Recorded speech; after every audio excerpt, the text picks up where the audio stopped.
Alright, so I'm a little sweaty. Some of those hot days out here in Georgia. Here's a little Georgia police.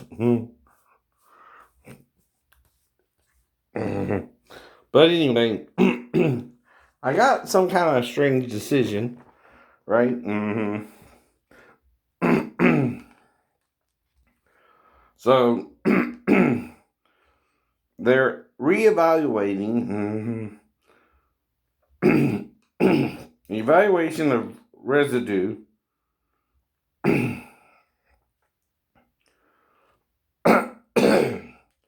status post complex left pelvis fracture.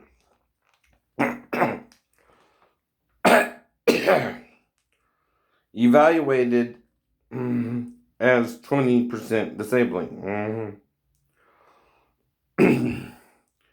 The evaluation of residue status post complex left pelvis fracture is decreased to 10%, effective April 8th, 2020, which is the date of the VA examination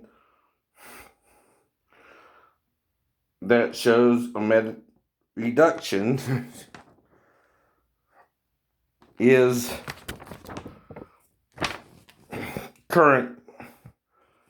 warranted. Right? Current evidence demonstrates improvement in your condition, and the record as a whole shows that sustained improvement has been demonstrated, and that the improvement will be maintained under the ordinary conditions of life. You have been rated at the 20% evaluation for this condition for less than 20 years.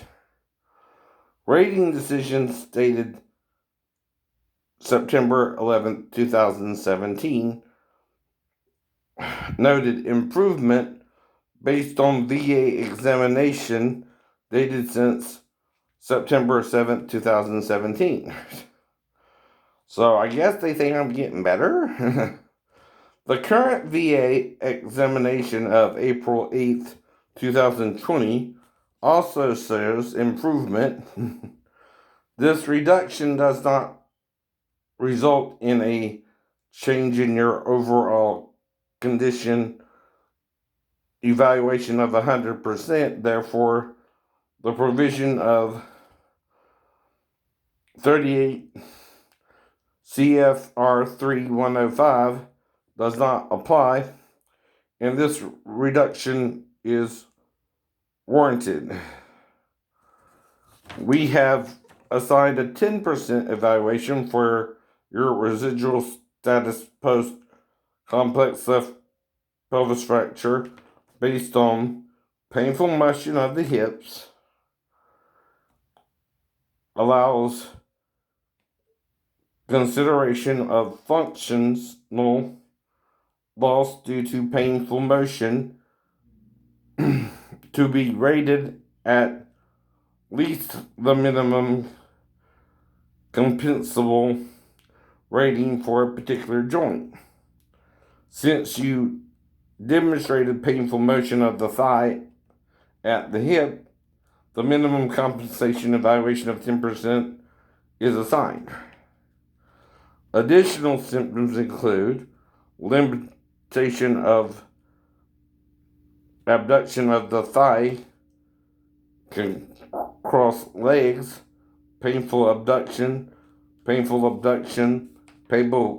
extension, painful external rotation, painful flexion, painful internal rotation. The provision of 38 CFR 4.40 and 4.45 concerning function loss due to pain, fatigue, weakness, or lack of evidence in coordination and flare-ups as cited in the local versus Brown and Mitchell versus Shin Seike. Shin Seiki or Seiki. I'm not sure if that's Japanese or not. Have been considered and apply under 38 CFR 4.59. A higher evaluation of 20% is not warranted for limitations of flexion of the thigh unless the evidence shows flexion of the thigh limited to 21 to 30 degrees. Okay. Right. So, basically, I guess they think I'm not as bad or, as I should be, I guess, right? From a 3-story fall. See, this is what's odd, right? This is supposed to be slipping from a window ledge of a 2 1/4 story building, right? Well, if that's what happened, right, none of this seems normal, right? Right. The pelvis is all out of whack. I mean, it's twisted somehow. The most I could have done is hit my head similar to the car wreck on the freaking ledge, be not hit my right shoulder on the freaking building and then fall the rest of the way down. Kind of still straight, but at an angle, right? Okay. How did all that happen from a simple 24-foot fall?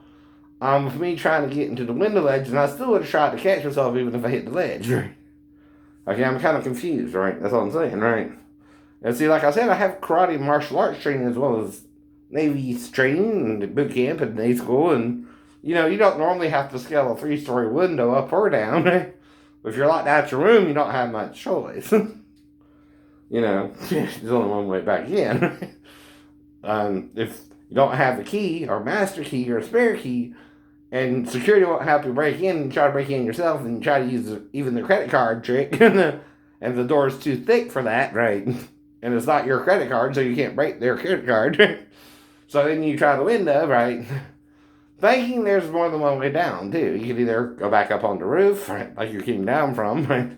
Or you can even scale from one floor to the other if you're trained in climbing things, like a tree in Georgia. Or building a little bit.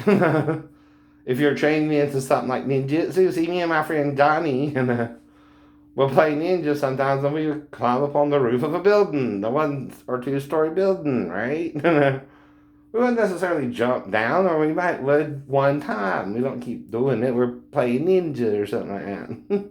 Oh, did I forget to mention that, or did I already mention that? I don't remember. But anyway, one of my friends living in Belgium, I'll go spend the night with him.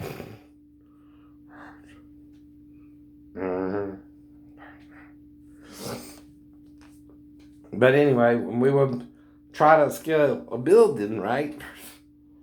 And climb up the wall of a building playing ninja, right? Right. So why do you think I would try to get into the window ledge unless I had somewhat experienced something like that similarly? But it's not to break in. It's kind of like, seeing if you just scale the building or getting on the roof. You're not really breaking in, right? We're playing ninja mind games because ninjas do that a lot in movies too. Right? We're just seeing what we can do, right, without breaking the law. Right, so we're kind of scaling the building. We're not going to break in or anything. We're just seeing if we can get on the roof. Right? From the ground. Well, that's why I was able to get on the roof anyway. There's not a direct access to the barracks we lived in back in 94. They're probably not even there anymore by now. That was over, like I said, 25 years. But the base has changed. It has. Right. But the barracks we lived in was a 3-story barracks, right? With a 5-story next to it, they're building some new barracks down the road too, right? And that's why the females had left that barracks to move to a new female barracks, right? I remember all the details aside from the fall itself as well. So what you talking about, Willis? All right.